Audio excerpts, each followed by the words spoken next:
Hello, dear leader. My name is Samuel Eyim, Chief Leadership Coach at the Center for Transformational Leadership in Africa, CTL Africa. And I have an important invitation for you. Why are some nations developed and thriving, while others are underdeveloped and struggling? Why are some businesses flourishing and others languishing? Why are some churches growing and others dying? These are important questions for leaders. So are you a leader? At what level are you leading? What impact are you making? What is your understanding and concept of leadership? The way you think about leadership is the way you do leadership. And as John Maxwell says, everything rises and falls on leadership. Leadership is the cause, all others are the effect. So, at the Center for Transformational Leadership, we've created this program to help you transform your understanding of leadership. This program is going to be based on John C. Maxwell's book, The 21 Irrefutable Laws of Leadership. As a John C. Maxwell certified coach, I'm going to walk you through these laws, and we're going to give you exercises and activities around these laws to help install a new transforming concept of leadership for you. This will change the way you do leadership completely. So I invite you to check our website and our social media pages and to register for the Leadership Mindset and Heart program. This program is on 2 levels. The first level is understanding the laws of leadership, where we are going to walk you through the laws of leadership in 3 to 5 days. And this will give you the foundations of leadership. The second level is walking the laws of leadership. Here, we take you through a 15-week journey through the laws of leadership. Every week, you will have opportunity to study one law, apply the law throughout the week, meditate upon it, do the exercises, and regroup with other like-minded people who are learning the laws of leadership, exchange ideas, and share your lessons.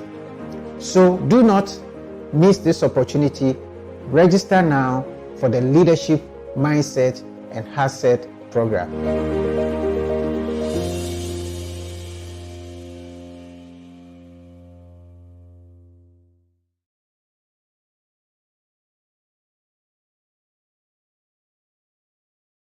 Navigating through life without a coach or a guide can be very deceiving, making you come to think that you have achieved the highest or the best you can ever, or you have made the best of decisions. But until you become very intentional and take good stock of your life, you would not realize that it's a mistake. Pain helps you to come out of your comfort zone. The law of intentionality and the fact that learning is a lifelong journey if you want to be significant. Emphasis on significance.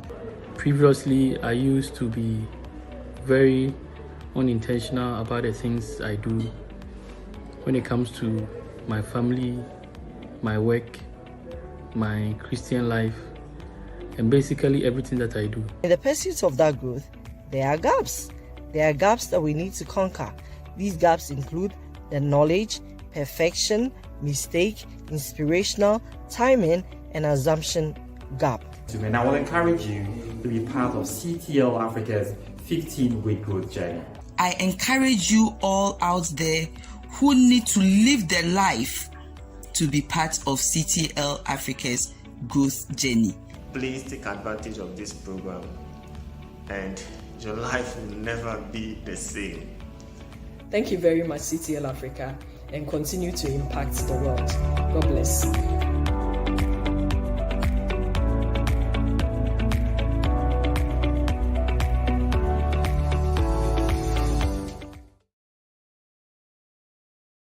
There is a popular saying in leadership that if you think you're leading and there's nobody following you, you are only going on a walk.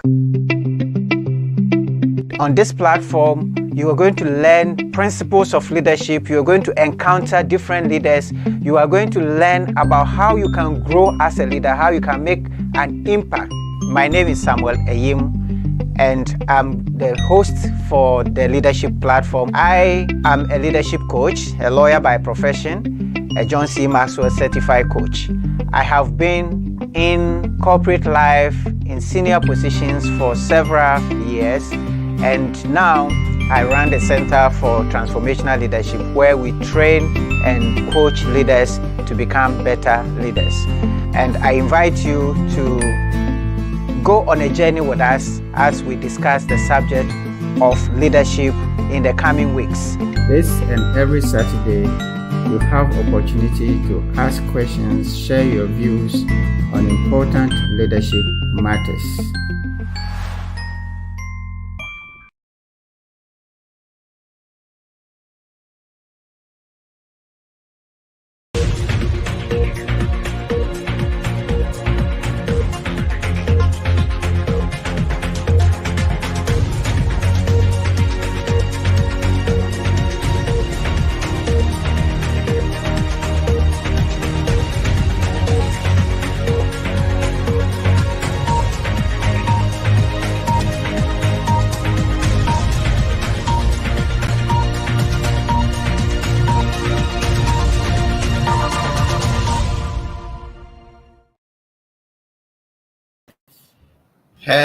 Hello. Good evening, everyone, and welcome to the Leadership Platform. My name is Samuel Ayim, and I'm excited to be with you this evening. Please, if you are connected on any of our handles, Facebook, LinkedIn, and YouTube, please show up by introducing yourself. We know many of you join and you don't, but it is always our pleasure to introduce you to the whole wide world. So join us and introduce yourself. Just tell us about your name and where you are connecting from.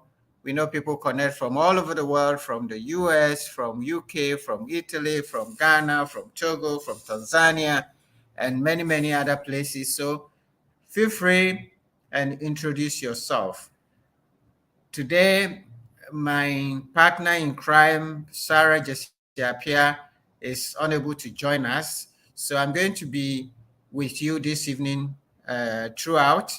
So you would have to just bear with me as we go through the lessons that we started 3 weeks ago. This is the third week, and we are talking about developing your human relationships, how to develop and improve on your human relationship.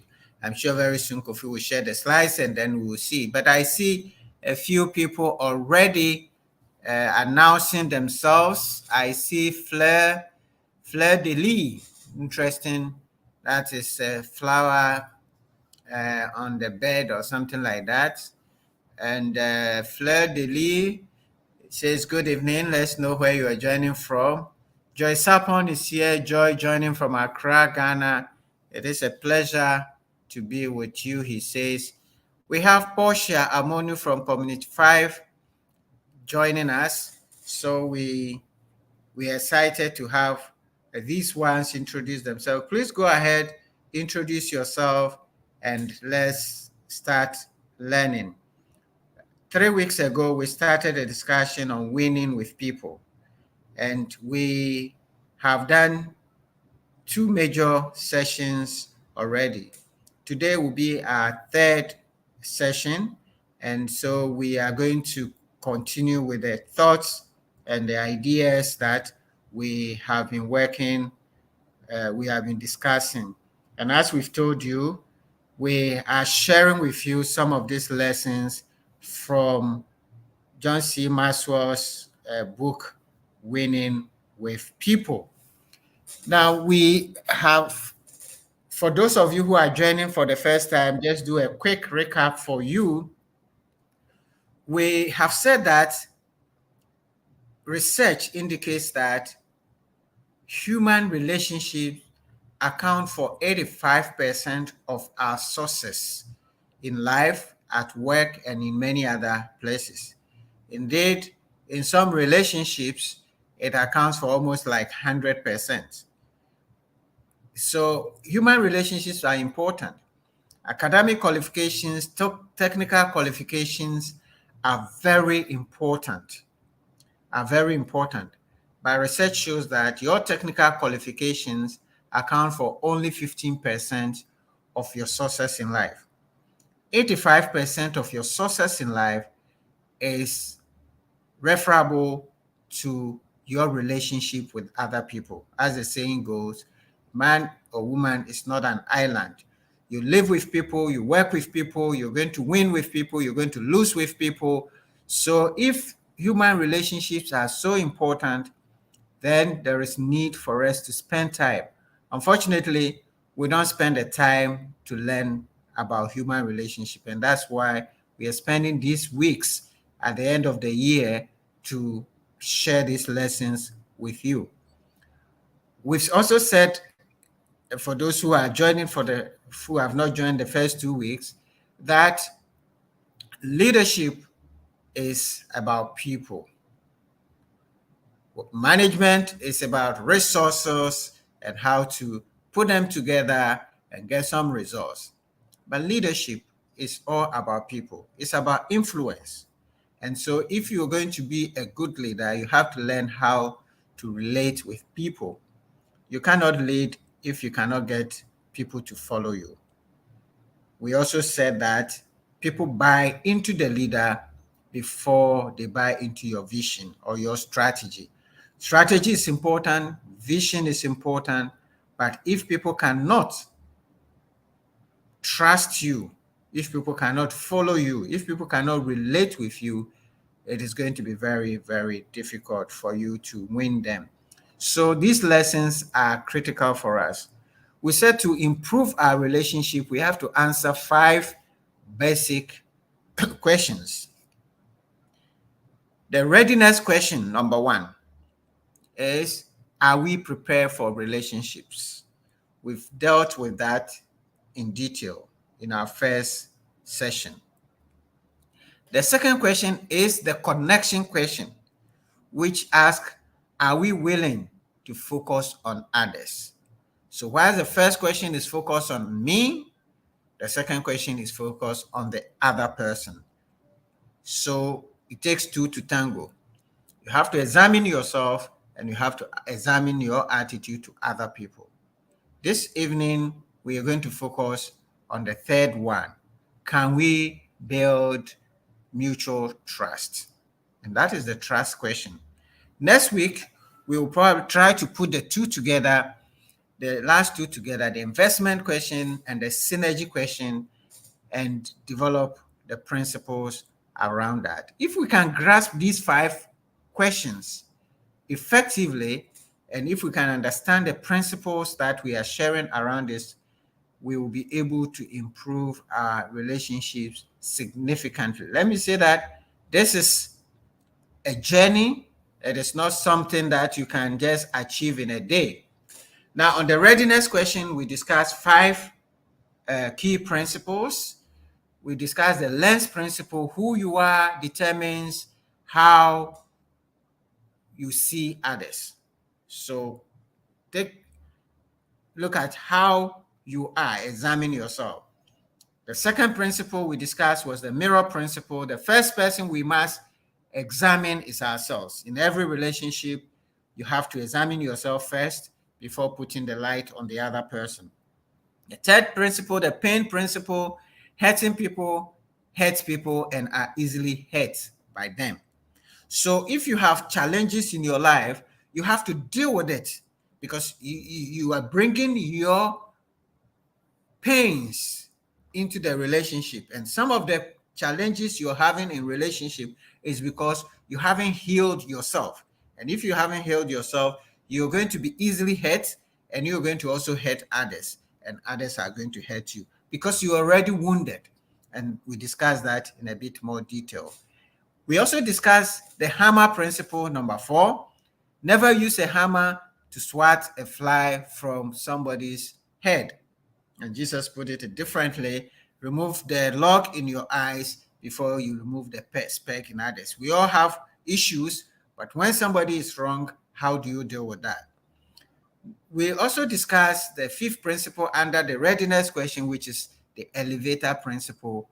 We can take people up or down. Each one of us has the capacity to either lift people up or bring them down.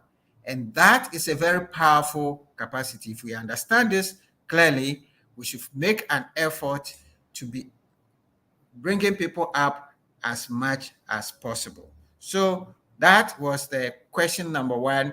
Are we prepared for relationship? We discussed that in much detail. We're just recapping for now.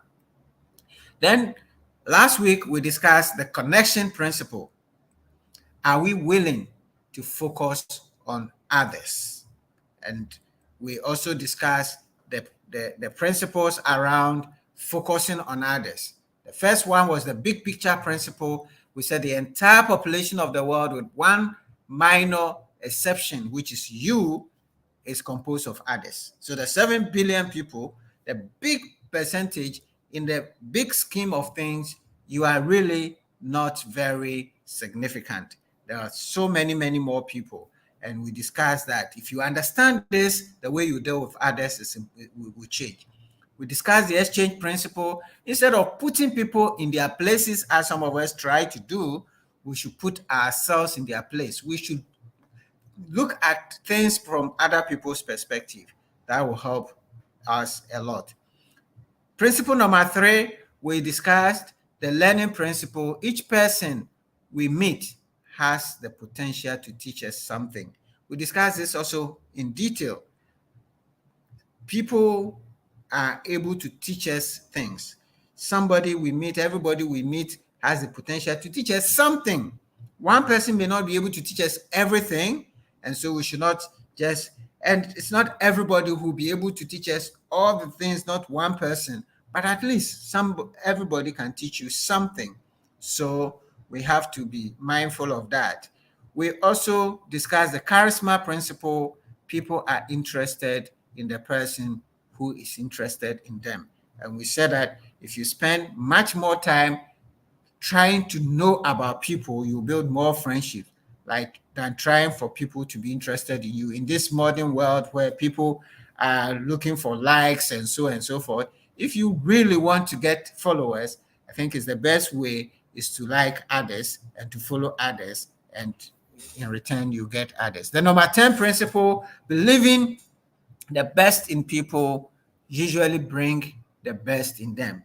And we discussed this extensively, how your trust and confidence in people can help them to perform better, and your expectations of people have a tendency to be a self-fulfilling prophecy to happen. So if you think that somebody is useless, that perception is likely to bring that uselessness, if you want, in the person. Then we discussed the confrontation principle. Caring for people should precede confronting them. So this is a recap of where we are so far. We've looked at 2 questions. The first question is asking yourself, are we ready? Am I ready for relationships? Yourself. Second question, am I willing to focus on other people? Now, this evening, we're going to spend some time discussing the third question. Can we build mutual trust? We're going to look a bit on trust because relationships are built on trust. Now, Ralph Waldo Emerson has said, the glory of friendship is not the outstretched arm, not the kind smile, nor the joy of companionship.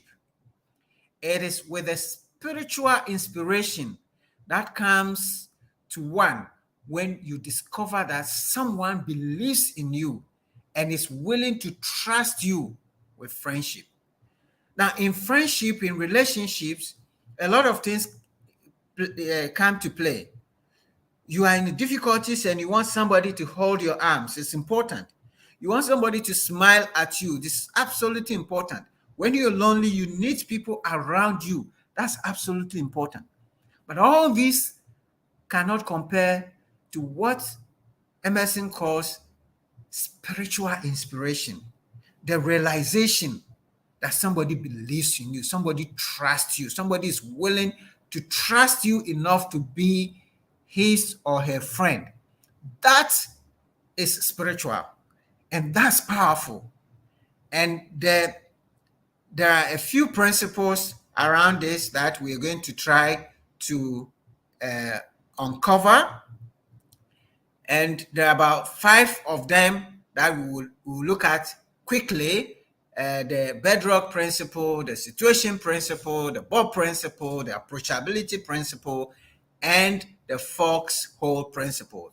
Now, these 5 principles build trust. So we are going to discuss them a bit more into detail. So stay with me for the next 30 minutes or so, and we would unpack the trust question and ask yourself, am I trustworthy?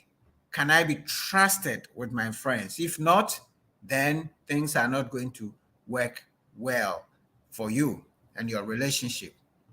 So the bedrock principle says trust is the foundation of any relationship.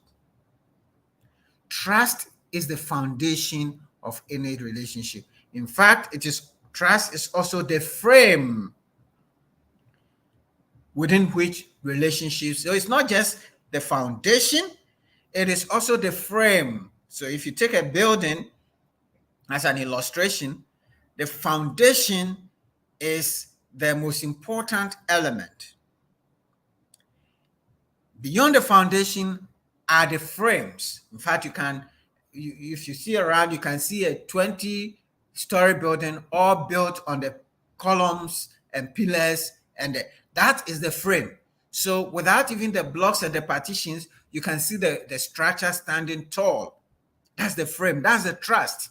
If the foundation and the structures are not strong, the building will collapse. So the blocks and others that you're going to put on, all of that, you have to bring the structural engineer to come and test.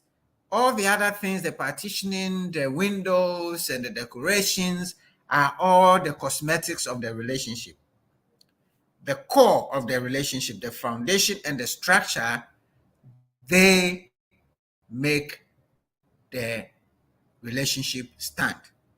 And trust also becomes, if you like, the height, the highest point, which is the roof of the structure of the relationship. It covers a multitude of sins, as the Bible says. So how does trust work in a relationship? 3 quick points on that.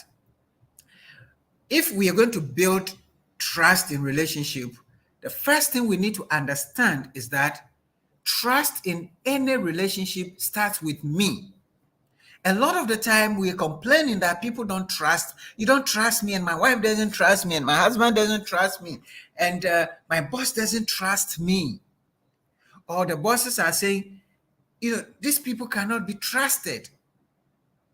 Now, if you're the boss and you don't trust your people, if you're the husband and you don't trust your wife, if you're the wife and you don't trust your husband, then it's not going to happen. The trust will start with you. So if each one of us is beginning the relationship and say, I am going to amp up first. I'm going to go first.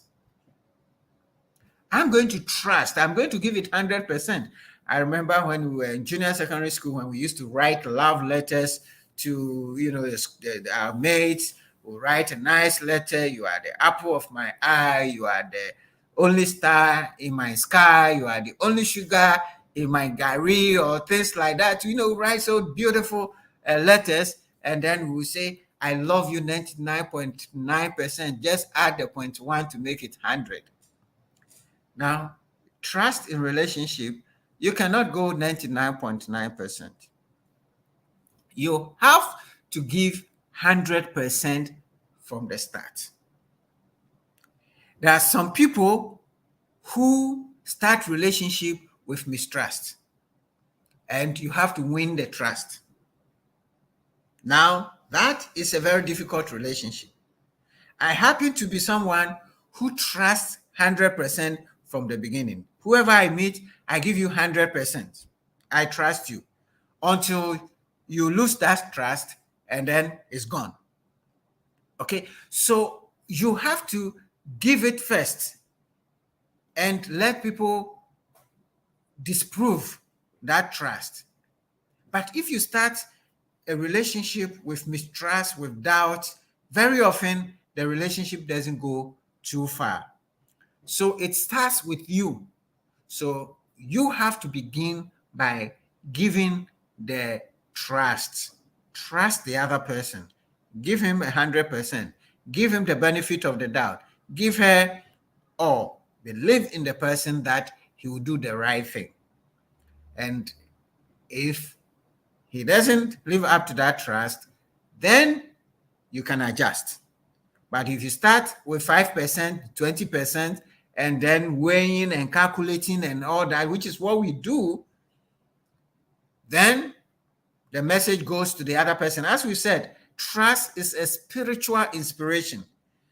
It is energy, and it communicates spiritually to the other person. When you don't trust somebody, that spiritual energy is communicated. The way you deal with the person, the way you talk to the person can feel it. And if you trust somebody also, that energy can be communicated and can be felt. It's spiritual. If you do that, then the other person will respond positively.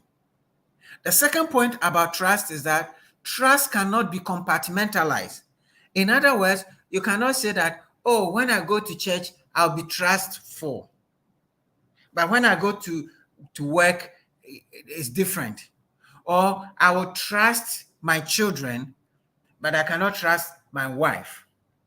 Or in money matters, I can trust you with money matters, but when it comes to your time and so on, you cannot compartmentalize trust. Trust has to be total and holistic.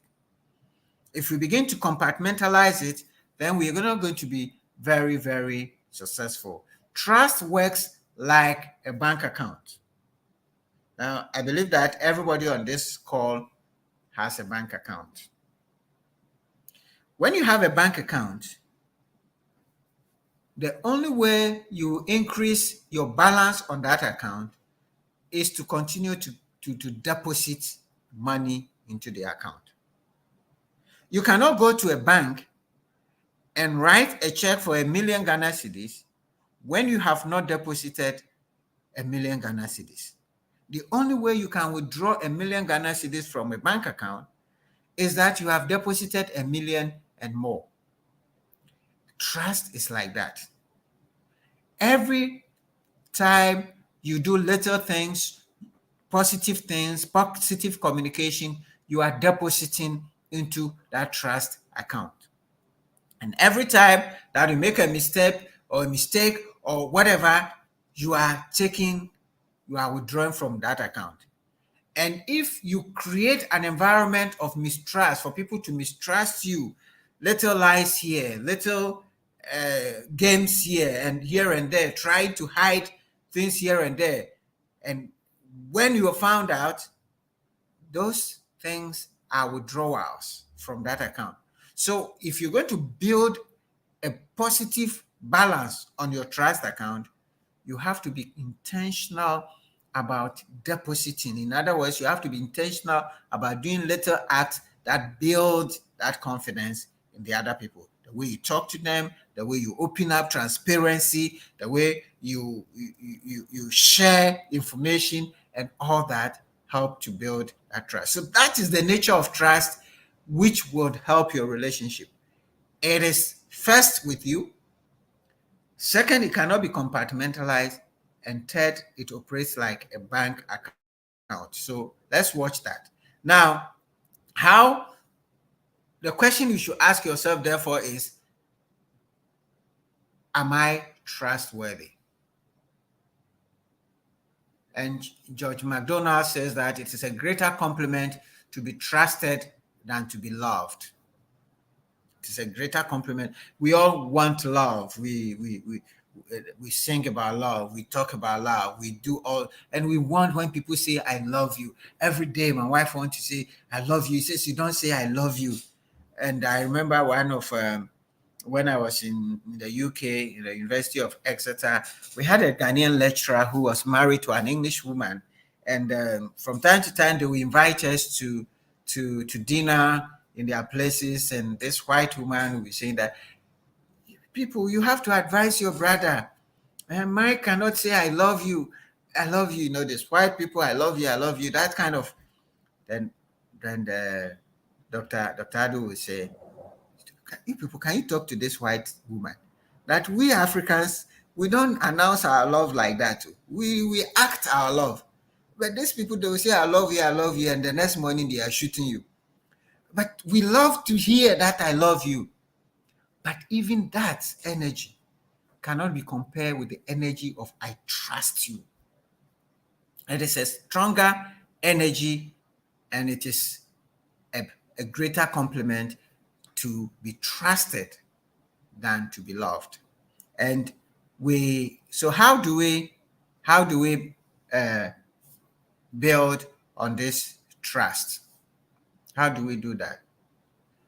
To build trust, you have to see the big picture in every situation. See the big picture, okay? So see the big picture in your relationship so that people can believe you. And when things go wrong, you can correct because you have a big picture. And we are tying that into the next principle, which is the situation principle. The situation principle says that never let the situation mean more than the relationship. Because in a trust relationship, there's always going to be one situation or the other. And when that situation means more than the relationship, we don't look at the bigger picture of the relationship, that's going to destroy the trust. I remember that when I was in corporate life, after several years in my role, I felt like I had to change jobs. I wanted to move out of legal into banking. I had built such a great relationship with my boss, and he trusted me. I trusted him. We had this relationship, and he didn't feel comfortable for me going into the business, because that meant that I was going to leave him and another person is going to take the role, and he didn't feel comfortable because of the relationship. And he would tell me that, no, I was not cut out for the business of banking. I was a good lawyer, and so forth. And at that point, I felt a bit bored at the job, and I wanted something more exciting. Well, after a while, I decided that if you're not going to let me move to another role, then I'm going to quit. Reluctantly, my boss let me go. Now, that strained the relationship, and there were a few things happening. You know, my package and other things were stalled and blah, blah, blah. And he kept sending messages through people. So the relationship situation was, after a while, 2 years into that new role, I decided that, well, I had to come back to him. I was a bit upset with some of the things that happened, but I looked at the big picture and I look at the relationship we've built over the years, and I said, okay, I'll let go of all that and come back into the relationship. Today, even though we both have left the organization, we are still great friends. We relate so well, and so forth and so forth. The relationship is more important than the situation. Now, in marriage, when you are going to say your oath, they will say for better, for worse. These days, I hear the young people say, "Oh, for better, for better, and for richer, for richer." I attended one of my staff wedding, and when the pastor said for better, for worse, he said for better, for better. I said, okay, but the point is that these vows are attached for you to understand that in relationships, things will not always go rosy. Good days are there and bad days will happen. So you have to understand that situations will change, but the relationship is more important. Okay, it is more rewarding to resolve a situation than to dissolve a relationship. And some of us, for very little things, we break up the relationship and we go away. No, the question you must ask yourself is, do I sometimes put situations ahead of relationship? And that is what we do a lot of the time. So do you see the big picture, or you're just seeing the bad pictures? Because sometimes bad pictures will happen. Do I communicate the big picture along with the bad picture? Is this one-time situation or a life or death situation?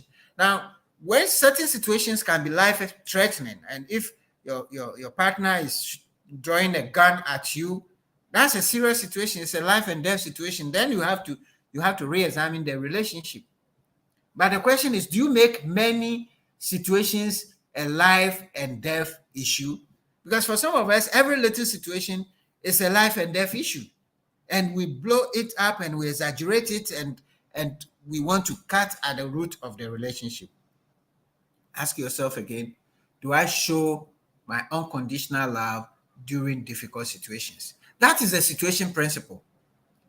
You have to value the relationship beyond the situations that keep coming. Now, there is another principle under trust, which is important for us to understand. Okay? John calls it the Bob principle, but I call it the Ojam principle. Now, the principle is very simple. When Bob has problem with everyone, Bob is usually the problem. My friends, do you know somebody in your circles who has problem with everybody? Everybody. Somebody was interviewed for a job. He has changed jobs several times, and he was asked for reference. And he says that, no reference. I've left all the negative people behind me. All the people out there are negative. I also heard this joke about somebody who went for an interview and was asked whether he was responsible for the job. And then he says, of course, I'm very responsible for the job. And he said, how do you show that you're very responsible for the job? He says, in my former job, whenever everything went wrong, I was held responsible. Now, some of us are like that. We are problem magnets. We are the Ojam of the place. We are the carriers of problems. We are the ones that are going, hey, have you heard that so and so is happening? And then you go and tell so many people. By the time you check, the same person is the one announcing. When I was younger and I used to lead the youth in my church, I used to have a friend like that. He's the one smelling problem. He's coming, you say, Kofi, people are saying this, people are saying this. You go and tell other people. And by the time you check, he's the same person who has told so many of them that people are saying this, people are saying this.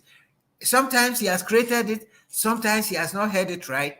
But Bob's, that personality is a problem carrier. He's also a problem finder. He finds problems everywhere in every situation.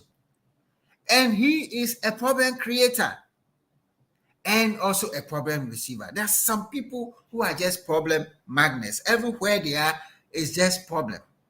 Now, if you find that everywhere you go, it seems that people have problem with you, and or you have problem with everyone everywhere you go, then you have to go back to principle number one, the question number one, the lens principle, and look at also the mirror principle. Look at yourself in the mirror and ask, what is it about me that everybody is having problem with me? Maybe 99% of the time, you are probably the problem. So you have to examine yourself, because the whole world cannot be wrong about and you alone being right. So think about it. You're probably and usually the problem. Now, when you are that problem, then you're going to create problems all over, and it's going to create trust issue. Okay?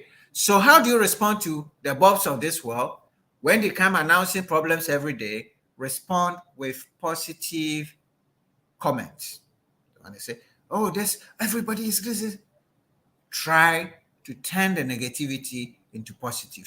2, show your concern for someone being criticized. When the Bob has come and told you all kinds of things about the next person, my principle in life is that if I've not heard from the other person, I don't conclude. Because Bob can come and share all sort of negativity about other person to create mistrust. Okay. 3, encourage steps to resolve the issue. So if there is a problem and you say everybody is there, so what have you done to discuss this problem? What steps have you taken? Encourage a resolution of the problem and ask Bob to think before speaking. But sometimes they haven't thought through, so examine them. That is the way you deal with Bobs of this world, your jams of this world who are problem magnets. So that is the Bob principle, the third principle under the trust relationship. Please don't be the one who has all the problems of this world. The fourth principle is the approachability principle. And this is a very interesting one. And sometimes this is also a personality issue. And the principle is being at ease with ourselves, help others to be at ease with us. And this also goes back into the pain principle. Hurting people are easily hurt others and are easily hurt by them. When you are at ease with yourself, when you're comfortable in your skin, you are able to allow people into your space. Some of us are so sensitive because we are not comfortable with ourselves. We are not secured. There's a lot of insecurity around us. There are a lot of, sometimes we are seeing carcasses all over the place. And we are seeing dangers all around us. Everybody is out there to catch you. So you've built around you an iron wall that people cannot approach you. Now, when you do that, that generates mistrust. To build trust, you have to be at ease with yourself so that people can approach you. Now, we can give no greater gift to others than to put them at ease. So the question you have to ask yourself is, would my friends say that I am easy to approach, especially about difficult issues? When there's a complicated issue and people are coming to talk to you, or somebody has hurt you, or somebody, do you think they will feel at ease to come to you? That is a sign of whether or not they can trust you or you can create a trust relationship. So how do you develop approachability? Create personal warmth. Love people truly. Approachable people love people. They truly like people. And this can be a personality issue because there are some people who are not even comfortable with people. But it's something you can learn. Appreciate the differences between people. Understand that you are different from the other person. So they will talk differently, they will dress differently, they will behave differently. That is normal, it's natural. God never made a photocopy of anybody. So you don't have a photocopy, so don't expect people to be like you. Feel at ease with who you are and let people also be at ease. That way you can create trust. Also maintain a consistency of mood.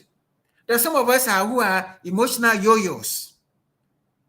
We are happy 1 minute, one moment we are sad, one moment we are angry, one moment we are laughing, and people cannot easily,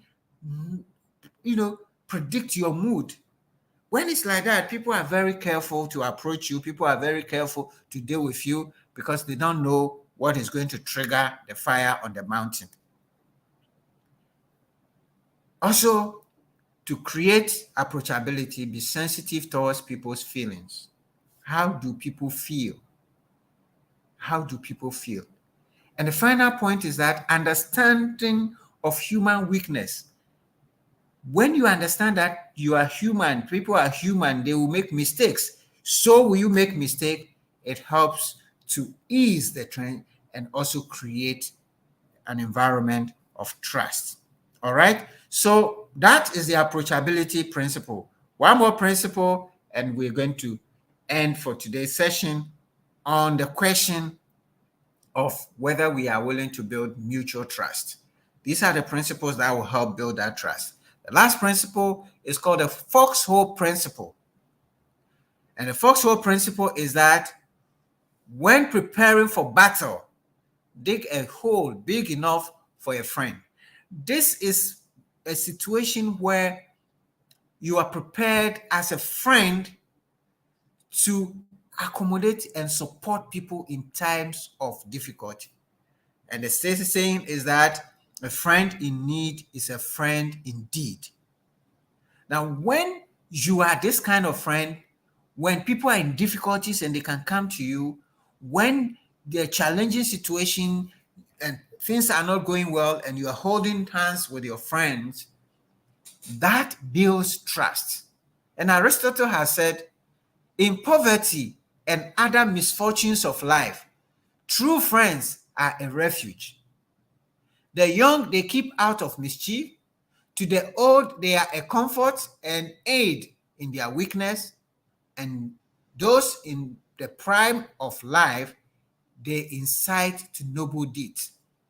True friends are there on your side. And if you're really going to build trust, it is in times of difficulties and problems and challenges when you are with people and you associate with them, that builds so much trust. I remember when I was in corporate life and I talked about a situation when I had to move to another role and I had issues with my boss. I had a very good friend. We were very good friends for a very long time in the organization where she was on the separate role. And she was the one who was always fighting that, no, the way you guys are treating Sam is not good. And she was on my side, throughout the period that I'll call it in my periods of captivity. So when I got back into the corporate office again and the leadership changed, it was her turn to be persecuted. And at that time, I was in a position to also hold the fort for her. And today we are still good friends. Because when I was in difficulty, she stood with me. When she was in difficulty, I stood with her. That is when trust can be built. That is when trust can be built. So, but let us understand that this type of friends are very few. In life, a lot of the time when you are in challenging situations, when you're in difficulty, when problem comes, people would abandon you. So foxhole friends are few. Foxhole friend provides strength before and during the battle. When issues are difficult, they're there. Even before the battle starts, they are there. Foxhole friends see things from the same perspective. When you are in trouble, the people understand you, your good friends understand you because you are seeing things from the same perspective. Foxhole friends make a difference in our lives. We all need people like that. And foxhole friends love us unconditionally. The question is, are you a foxhole friend? Are you going to be the one that is willing to stand in the relationships when things are difficult and challenging? Every relationship will be tested somehow. It takes people who are willing to stay with the relationship to support. So we are answering the question, can we build mutual trust? How do we do that? We need to understand the bedrock principle. Trust is the foundation of relationship. The situation principle, never let the situation mean more than the relationship. Very, very important. The ball principle, be mindful of that.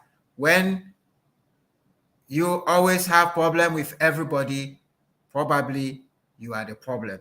Begin to look into the lens again and look into the mirror. Approachability principle, being at ease with ourselves helps others to be at ease with us. Don't create all those iron walls around you. That doesn't help. It doesn't build trust. Then be a foxhole friend. When preparing for battle, dig a hole big enough for a friend. Remember that this would help build trust. Finally, Stephen Covey has said, trust is the glue of life. It is the most essential ingredient in effective communication. It is the foundational principle that holds all relationships. And so, on that note, I want to pause here, and next week we'll look at the two other principles to conclude the series of winning with people. And I hope that this sharing is helping you and you're picking something to be able to enrich your relationship. Please go into the chat right now. Tell me, what is your favorite principle? What are you taking away from this series that we are learning? How is it helping you? Share with us. And also, if you have any questions, please go ahead and share them. And we'll take a short break and we'll come back to look at your comments and your questions and call it a day. Thank you very much. Hello everyone, my name is Elsie and I'm excited that I just completed a 15-week journey with the CTL Africa team on the 15 Laws of Invaluable Growth by John C. Maxwell. From the law of pain, I also learned that every problem introduces a person to himself. Honestly, till you face a problem, you wouldn't know the things that you actually have within you. The journey for me personally was a wake-up call. Before I joined this journey, I wasn't actually learning at all. I wasn't adding any logic to what I knew. So the law of trade-off is saying that you have to give up to grow up. So things that I think are not going to have maximum impact on my life, I have to trade them off. I want to grow. I am not stopping now. I am continuing. And as far as I'm concerned, like it says, you cannot give what you don't have. I definitely will have to give what I have learned off to others and then get more so that I can continue giving. I am not going to be a reservoir. I am going to be a river, and therefore I'm going to continue learning to be able to give of my best. Ordinary people can achieve extraordinary results on a consistent basis if they have a system, if they have a plan.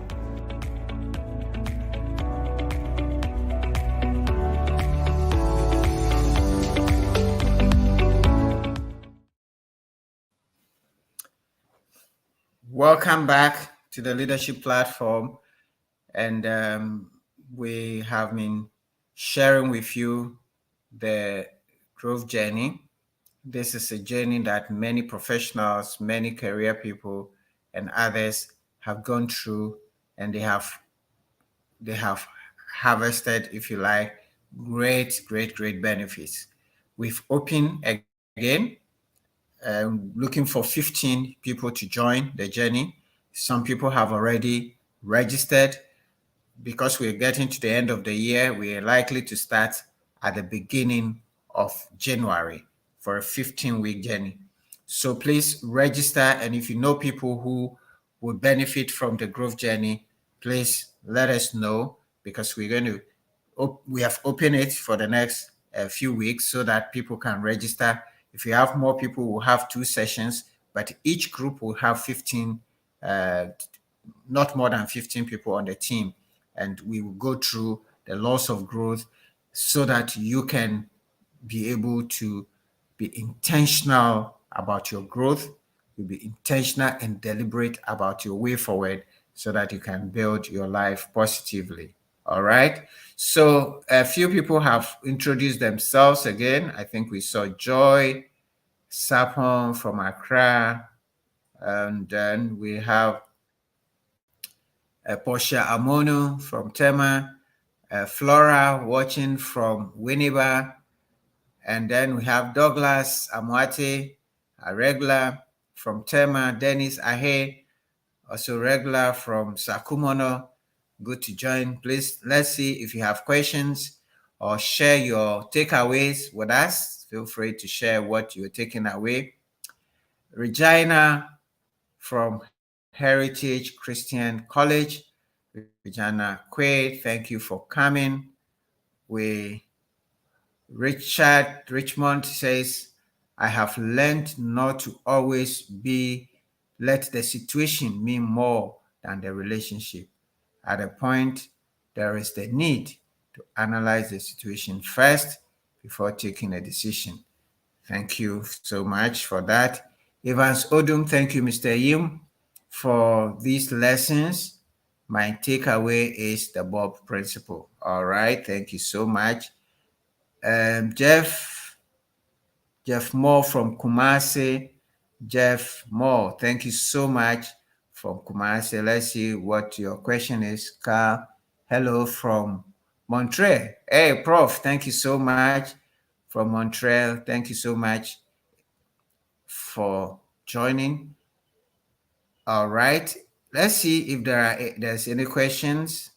All right, I'm not seeing any questions here, so I take it that we don't have any question, but share with us your takeaways, if any.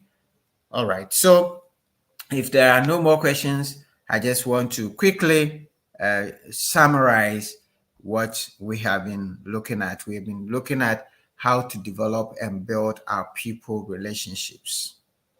We're asking 5 big questions.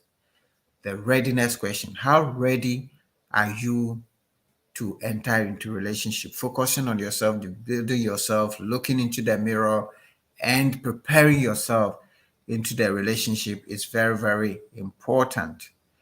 And the second is the connection principle.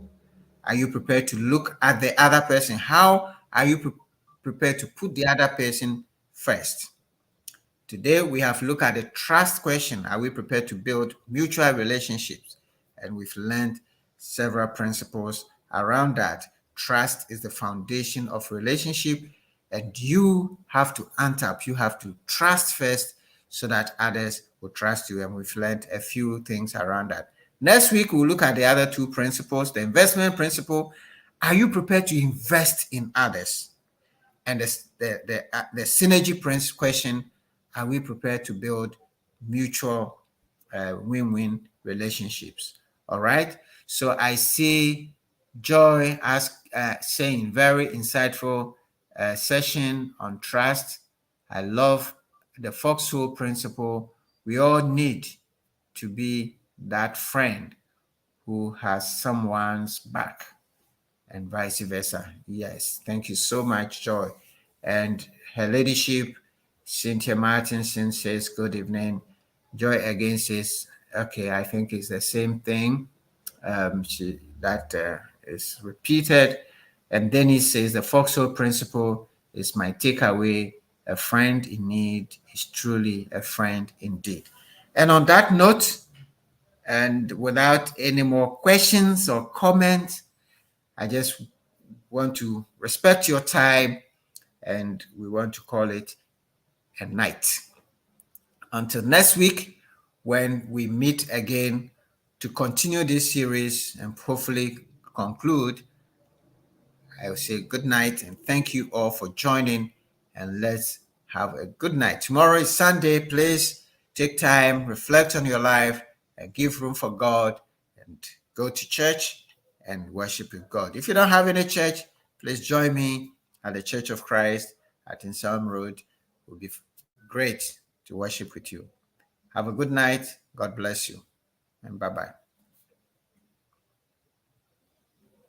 Navigating through life without a coach or a guide can be very deceiving, making you come to think that you have achieved the highest or the best you can ever, or you have made the best of decisions. But until you become very intentional and take a good stock of your life, you would not realize that it's a mistake. Pain helps you to come out of your comfort zone. The law of intentionality and the fact that learning is a lifelong journey if you want to be significant. Emphasis on significance. Previously, I used to be very unintentional about the things I do when it comes to my family, my work, my Christian life, and basically everything that I do. In the pursuit of that growth, there are gaps. There are gaps that we need to conquer. These gaps include the knowledge, perfection, mistake, inspirational, timing, and assumption gap. And I will encourage you to be part of CTL Africa's 15-week growth journey. I encourage you all out there who need to live their life to be part of CTL Africa's growth journey. Please take advantage of this program and your life will never be the same. Thank you very much, CTL Africa, and continue to impact the world. God bless.